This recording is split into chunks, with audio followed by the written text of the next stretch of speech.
Srikakulam urban Arasavalli పొగాకువానిపేటలో BJP మహిళా మోర్చా ఆధ్వర్యంలో ఏక్ పేట్ మాకే నామ్ కార్యక్రమంలో భాగంగా మొక్కలు నాటారు.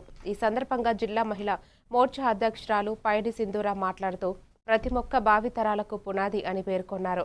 పర్యావరణ పరిరక్షణ కోసం ప్రతి ఒక్కరూ తమ తల్లి పేరు మీద కనీసం ఒక మొక్క నాటి సంరక్షించాలని పిలుపునిచ్చారు.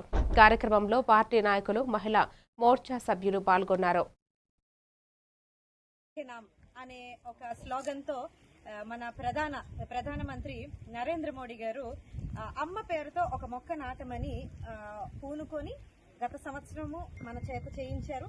ఈ సంవత్సరం కూడా మన చేత చేయించారు.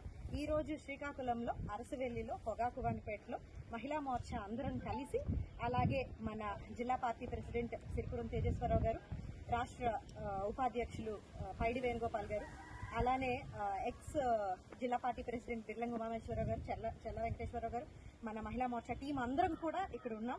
సో అందరి ఆధ్వర్యంలో ఇవాళ ఇలా మొక్కలు నాటడం చాలా ఆనందంగా ఉంది. ఎందుకంటే మనం ఇలా మొక్కలు నాటి ఎన్వైరన్మెంట్ ని పొల్యూషన్ ఫ్రీగా చేయడం అన్నది ఒక స్టెప్ టువర్డ్స్ గ్లోబల్ వార్మింగ్ అని చెప్పుకోవచ్చు.